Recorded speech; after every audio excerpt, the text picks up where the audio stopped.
Welcome to another episode of the Expansion of Consciousness. I'm your host, Jason Medlock, and this is where we explore the depths of the human potential and the power of the mind.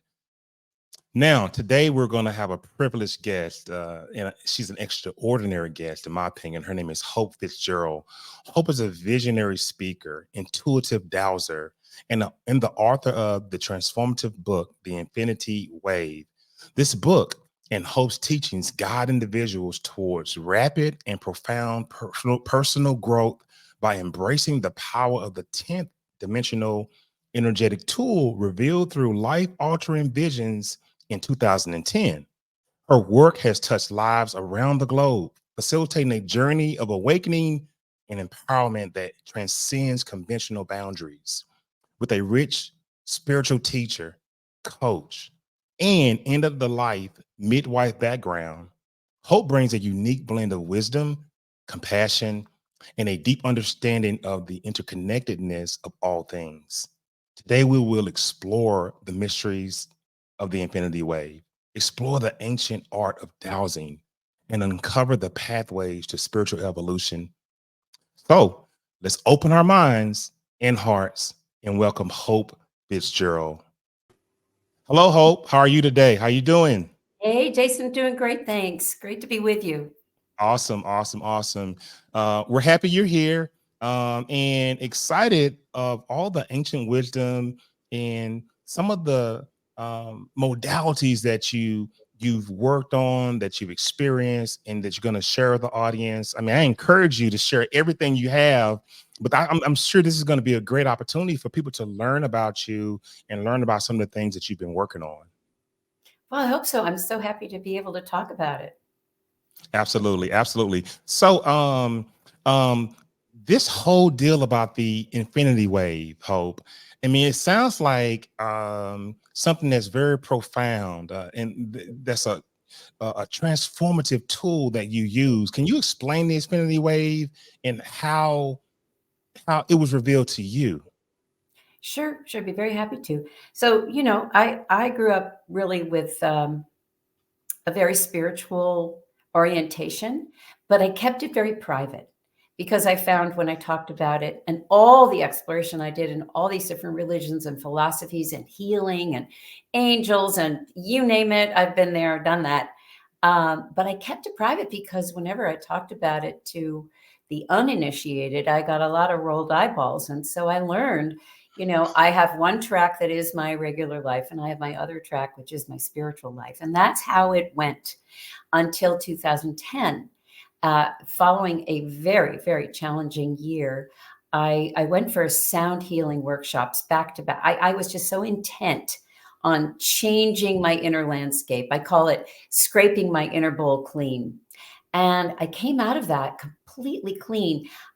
It was amazing because you could have called me any name and I would have answered. All the story was gone. And 3 days later, I was walking across my living room and was met with this giant wave in a vision right in front of me. Giant, I don't know, 10 stories, huge, beautiful, not threatening, but it was moving toward me. And fortunately, I had a friend in the room, so I could speak to her exactly what I was seeing. And I said, I'm seeing this big wave, and it seems to have a message, a byline. And paraphrasing, it was, this wave represents a push of evolution that is coming to the planet. It will be anchoring in at the end of 2011. It is meant to, urge all of us into something new. If you swim with it or surf it, it's going to go much better for you than if you resist. Just like we know at the beach, a big wave can just knock us down if we stand stock still. Then the wave abruptly turned to the side. Now I was looking at it like a big curling sea, where you would see the surfer come out of the barrel kind of thing. And in that position, the byline was, as the ocean water pulls away from the shore and deepens into the seabed, into the earth, to gain its energy to create that crest. That's how the physics of a wave works. So should you, meaning me, but now meaning all of us, leave your book learning, all your so-called knowledge on the shore, and go to the earth and go to the wisdom keepers of the earth for your knowledge. And then mix it with this incoming, whatever this incoming wave of evolution was.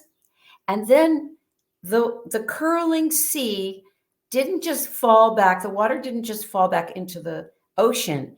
It turned into this figure eight made of flowing water, Hmm. upright, right? And there was no byline for that. There was no explanation, but it hung out in front of my third eye, I guess, for a couple of days. Now, I was not used to having visions. This, even though my bookshelves were lined with people who'd had strange things like this happen to them, I just never thought it would happen to me. And so my first thought was I was losing my mind. And anyway, this 3 days I went around with this figure eight hanging out in front of my vision. I could see through it. And so finally, I sat down with my dowsing rods. Now, by that point, I'd been a dowser for 15 years or so. And so I had a pretty uh, facile way of using my dowsing rods and asking questions that were sort of beyond yes and no. And in a nutshell, I was told that this figure eight made of flowing water represented an energy, a frequency that was 10th dimensional in nature, which we don't need to get into the weeds about that, but just to know it's extremely refined. Here we are in 3D, we're talking about 10D, and we're talking about something that we can use here in 3D. There's going to be an effect from that, and we'll talk about that. But Mm. my guidance was telling me that we could call it the infinity wave, and that I was supposed to start teaching about it starting in 2011 in January, and I was to teach about it all the way through September. And I said, "No way." I did not. I was used to being under the radar when it comes to my spiritual life. In my other life, I've been very much a leader my whole life, a teacher, a performer, or a director, lots of things where I could stand on a stage and conduct things. But in my spiritual life, no, that was my own private right, Idaho. And I did not want to be perceived in the front of the room because I always feel like a student. So that was, they told me no. They put a foot in my back. And so I went forward because you don't say no to spirit, really. Wow. Just hearing how such profound insights come through visionary experiences, that's just really fascinating to me.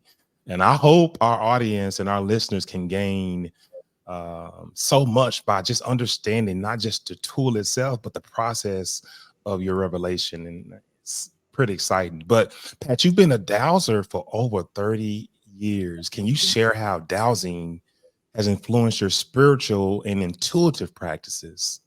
Very much so. And this is where I love your first word in your byline because it's about trust. Hmm. I think more than anything else, my journey has been one of learning to trust more and more and more. And I always say, you know, if you don't curl your toes over the edge of not knowing and let yourself tumble into the not knowing, the universe can't catch you.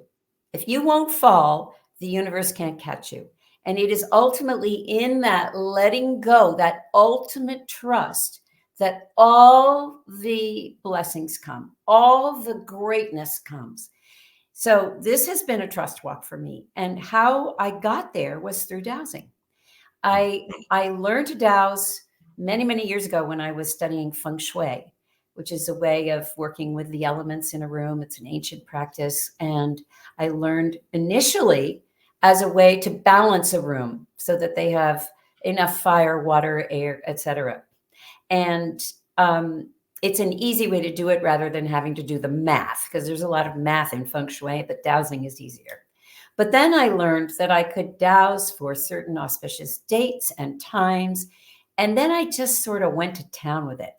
And what it did was it allowed me to begin a conversation with something. I didn't know yet what it was, but it was something that, as I asked first questions with really no consequences, should I go to the grocery store on Wednesday or Tuesday or Thursday? Which day would be best? And then I listened to the guidance and I went on the day they suggested. And it wouldn't have really mattered if I'd gone the other day, but I thought, okay, I'm going to try this out. And invariably, I met somebody or something helpful happened or whatever. Slowly but surely, I asked bigger and bigger and riskier questions. And as I did that, my trust grew. So it grew incrementally until I was making very big decisions about moving our family to different states. What should I put this house on the market for and when? And stuff like that. And then I kept going with it, and I just kept it very private for me, for my family. But every now and then a friend would say, "Oh, would you douse for me for something?" And I always say, kind of like a party trick, well, don't hold me to anything, because I didn't want to feel responsible for anybody else. Anyway, they would come back to me invariably and said, "Gosh, it didn't make sense to me at the time, but that's exactly what happened." So I gained more confidence and I learned how to get myself out of the way more and more and more until I could douse myself to see what percentage was I getting accurate information. I've discovered that my information was coming directly from the universe. That's where I hail from. That's where I communicate from. So I can really become unattached and receive this information for people and for myself pretty cleanly. So, Hmm. yeah, so that had a lot to do with my trusting of this infinity wave suddenly walking into my life and being told that I was meant to share this with the wide world. I was living in rural Massachusetts next to a sheep farm. I didn't know my way around computers very well. Like I said, if you want this for the whole wide world, you're going to have to orchestrate it. And they did. So here we are today. I'm really intrigued. How dowsing just seems to be a bridge between the seen and the unseen. It just so intriguing, with the ancient practices and that have evolved, and how we use them now in modern spiritual tools. It's just pretty amazing. It is. And, I believe it's the oldest technology on the planet. Mm. Apparently, in the caves in southwestern France that are 75,000 years old or whatever they are, there's a picture of a man with a stick, with a dowsing tool, a Y-shaped stick, which is what the original tool would have been. Nowadays, we use many, many different tools. There are pendulums are a form of dowsing. There's body dowsing. There are the classic dowsing rods that I use, which you can use for outdoor work as well as indoor work. Anyway, there are many, many kinds of things. And it is, I teach dowsing. I encourage people to learn it. It's a lifelong skill like feng shui is or like I Ching is. It's ancient, ancient technology. I am always learning it's mostly how to ask the question and how to get out of the way. Those Mm. are the two most important things. And then that's a lifelong skill.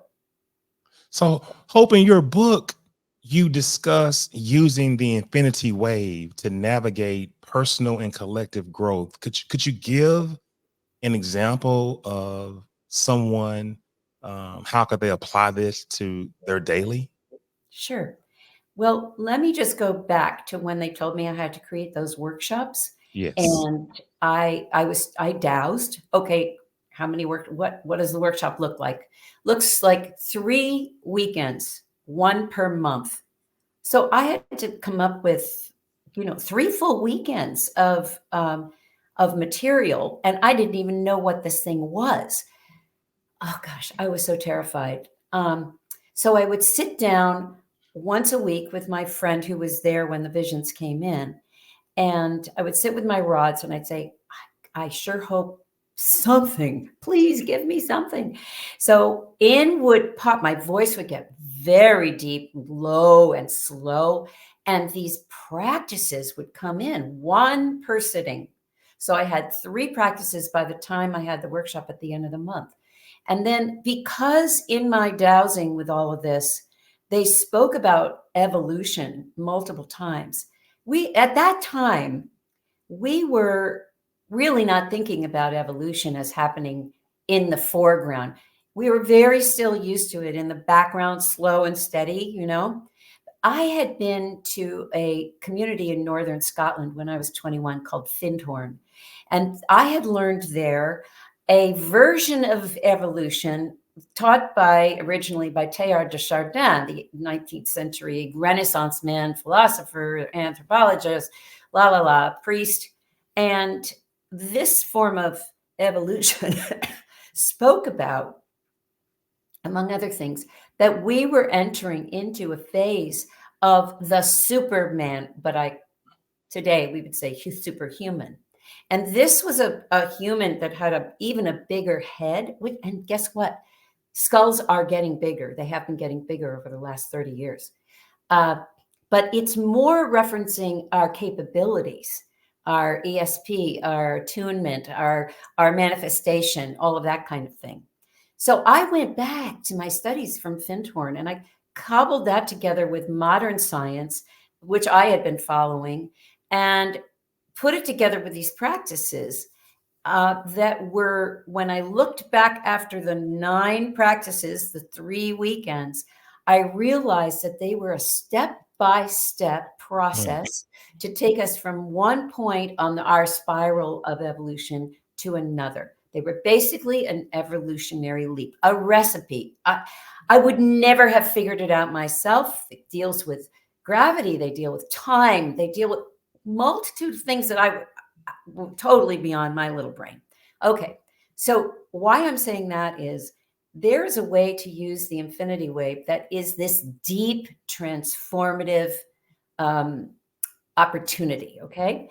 But you can also use the wave on a daily basis. So I call it the daily wave.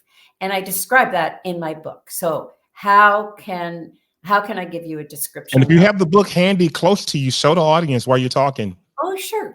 So here it is. The Infinity Wave, Mastering the Art of Love, Compassion, and Beautiful Flow. cover. Wow. And really, it's a handbook on how to use the wave. So it gives the story in more detail of how it came in. And so it sets it up. And then it goes into some sort of my context, where I am with my understanding of what things are, dimensions, sound, energy, I just set it up very, very succinctly in little paragraphs. And then I go into talking about how the wave works. So I'm going to give you an example of one way to use the wave. And there are a million, and I don't even know them all yet. So one way to use the wave is to change your emotional state in a matter of nanoseconds. I could give you 10 examples, but I'm going to give you 2. One, when my son was a teenager, he was pretty oppositional, and we had some knockdown dragouts. I knew that if a woman gets really upset, really angry, it sets off a cortisol storm in her body. Men get rid of it within 10 minutes. Women, it stays in their body for 24 hours. So it's very corrosive, and we don't want that. So I was doing everything I could to avoid getting to that state. So I was building up with one of those with my son, and I just decided to leave the room and go into my bedroom and just sort of calm down. So I go in, and I'm sitting down on my bed, and all my anger is in my gut. So I'm just going to put a wave in there. So I start to imagine this figure 8 of flowing water, really letting the water flow like a spring river, right? Gushing. And I just imagine it sideways in my gut, going back and forth and back and forth. At the moment, at the same time. So I want you to understand I had a split focus, which totally took me by surprise. I'm putting my attention on the wave in my gut. I'm feeling my muscles beginning to relax, but I have this little movie come up in my forehead. And I see what the scene just happened was. I start to replay.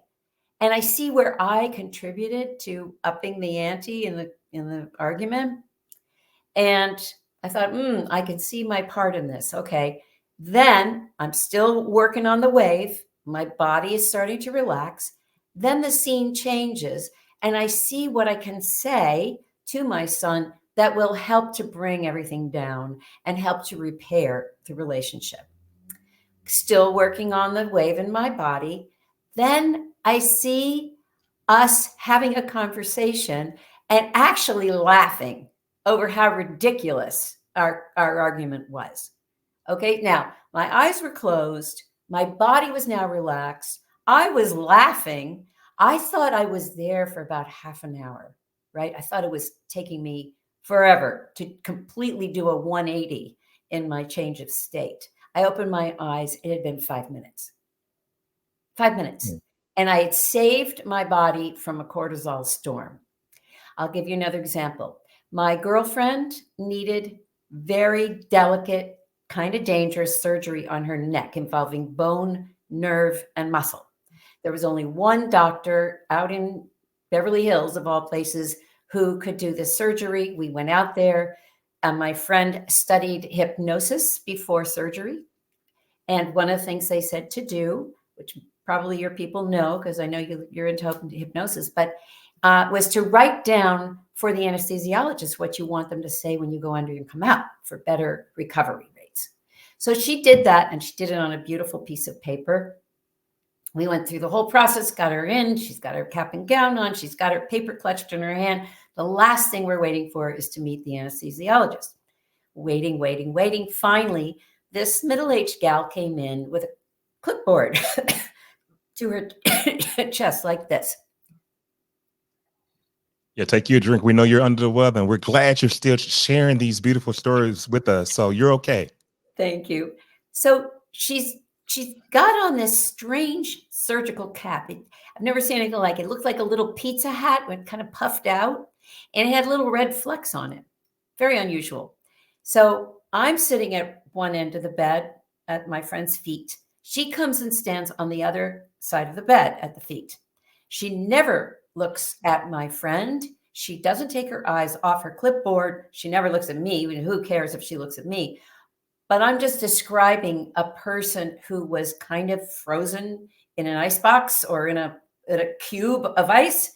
She, in a very monotone, well, we're going to be working on the C3 and C4, and almost robotic, was saying to my friend what they were going to be doing today. Right.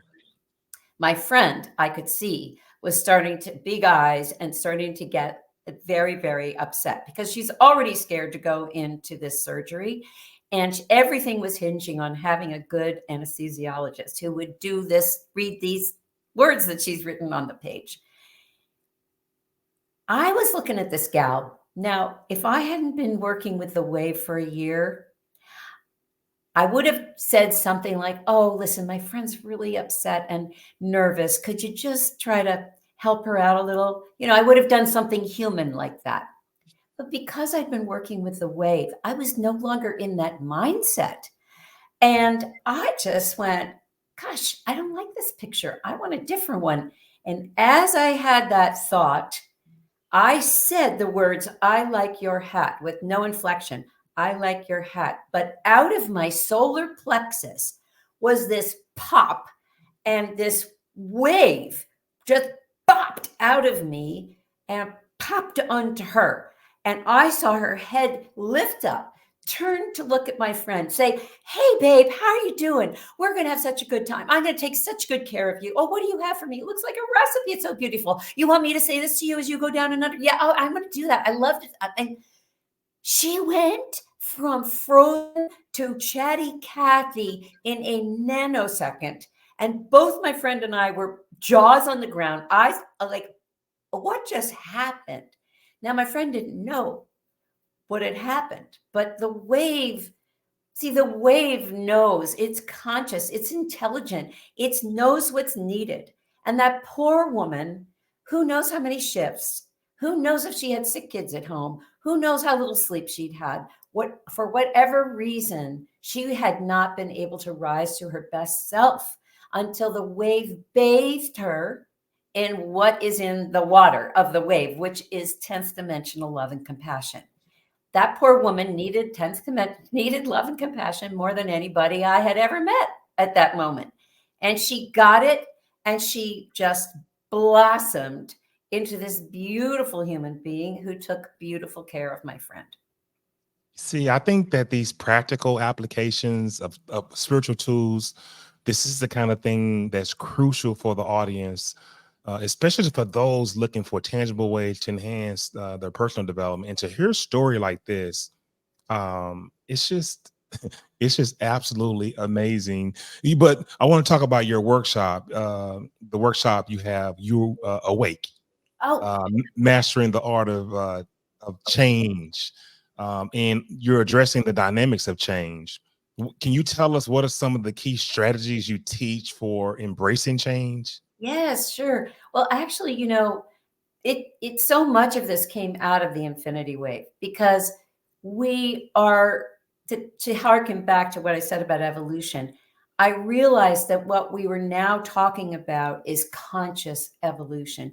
And Yes. believe me, when I looked in 2010 online because I know I can't be the only one receiving this information, I could not find anything on conscious evolution except one mentioned by Barbara Marx Hubbard, but not at all in the way that I was using it.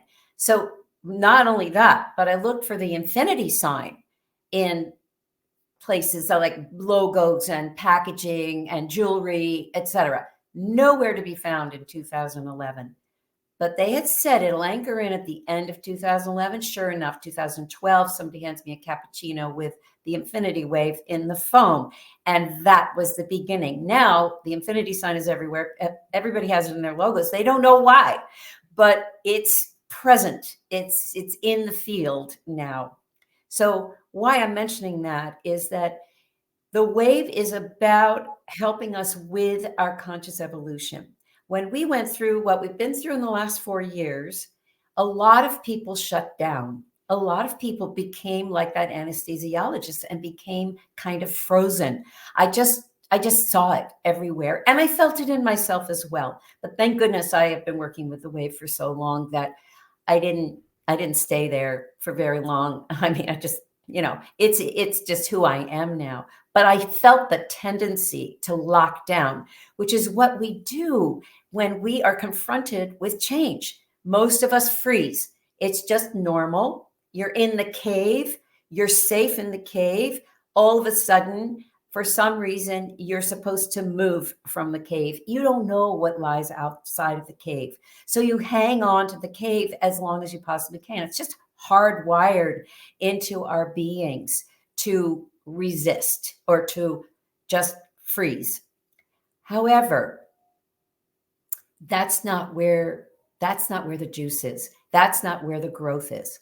So the wave has been sent from a loving universe to help us to stay in flow through change, to relax.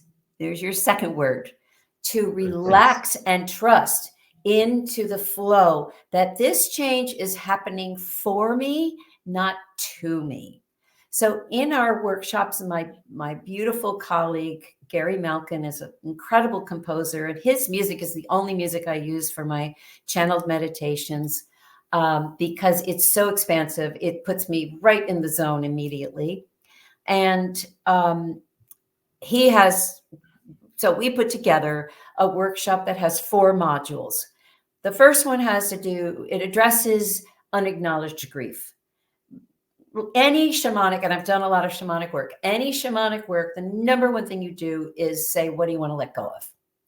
So we understand that there is, because the pace of life is so hectic, we just sort of gloss over the grief.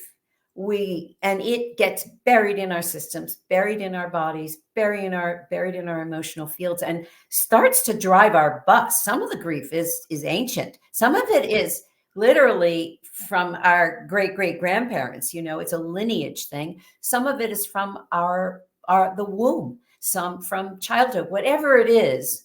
We want that to bubble up and out. So we do a whole big module on grief.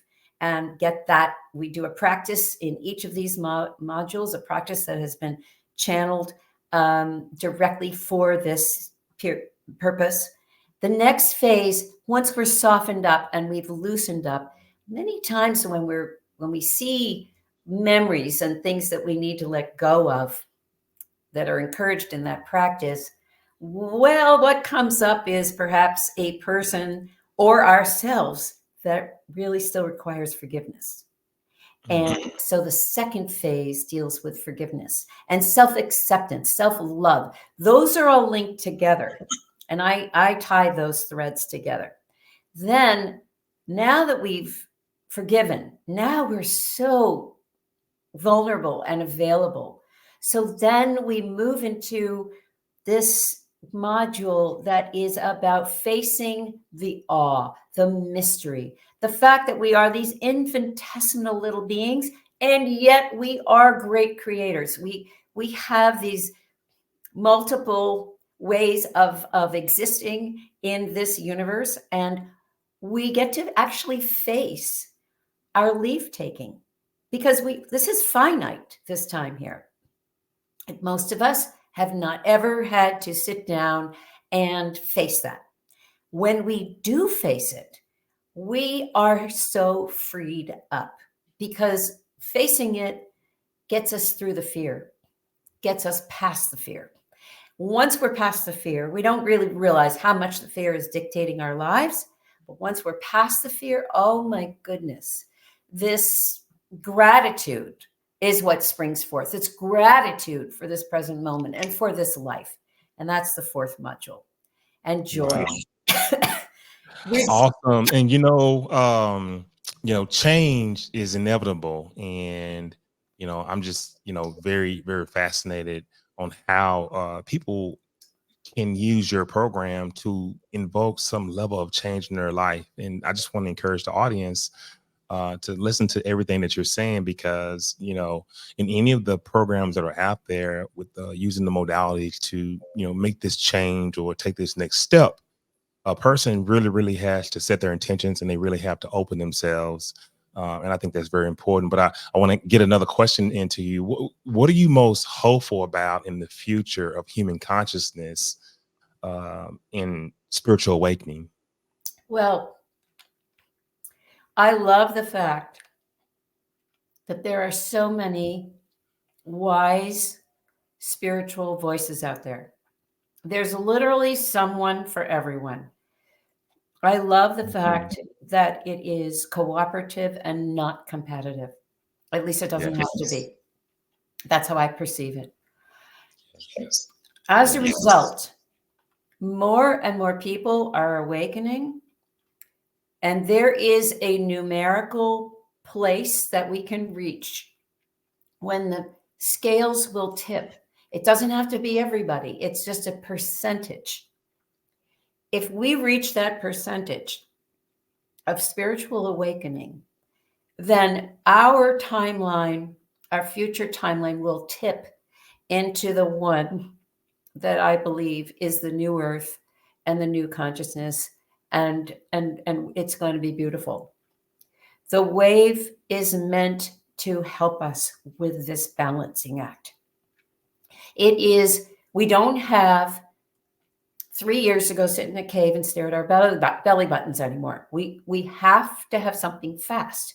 We have to have something that clicks us into a higher consciousness immediately. That's what the wave is here to do. If we're in traffic and we're starting to get irritated, we wave ourselves, we wave the traffic. All of a sudden we're calm. We're no longer stuck in the ceiling of 3D. When 10D, and I've mentioned this in the beginning, when 10D interacts with 3D, I'm not going to say where we go, but the ceiling lifts. We have more, when the ceiling lifts, we have more access to our guidance. We have more access to wisdom. We have more access to intuition. The whole thing shifts instantaneously. That's what the wave is here to do. And keep us in that state of flow, because when we're in love and compassion, we are in a state of flow. When we're in a state of flow, we can change on a dime. We can see Mhm. life is happening for us, not to us. We get to go with the growth as opposed to resisting it.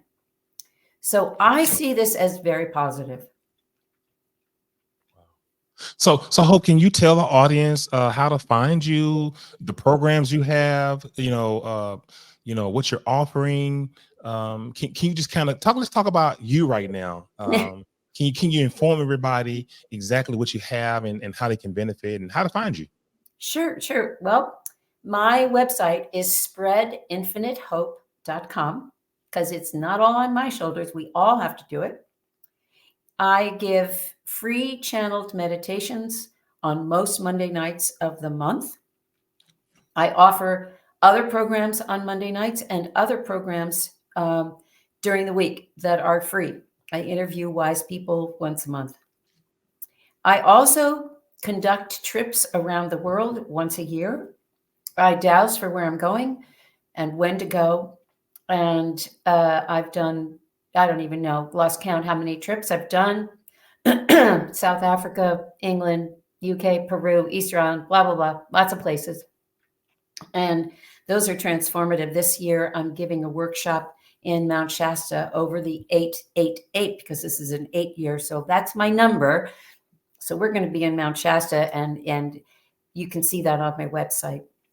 Um, Now, I also offer coaching through Dowsing. And I recommend people just sign up for half an hour. We can get so much done in half an hour. The rods are incredibly succinct and fast. So we can get to the bottom of things very quickly. And I do a bunch of other things, end of life stuff, etc.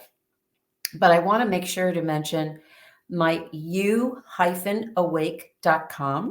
which is where you'll find the You Awake workshops and the Graceful Passages workshop.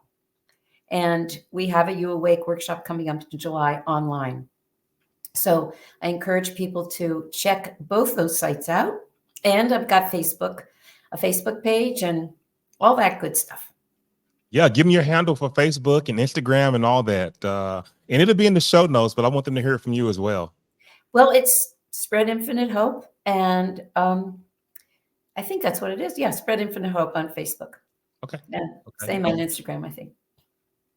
Wow. I mean, Hope, your name is just a testament to positivity and just your energy and your aura coming on the show, sharing your vision for the future. And I know that it will inspire the listeners of expansion of consciousness and help them aim higher in their own spiritual quest, which is huge. But I want to thank you, Hope, for sharing your deeply profound insights and the inspiring stories with us today. And the hospital story in particular was just very, very deep and very, very, and it's relatable if you have opened yourself up to this type of work. And if you're someone who has been healed by a practitioner.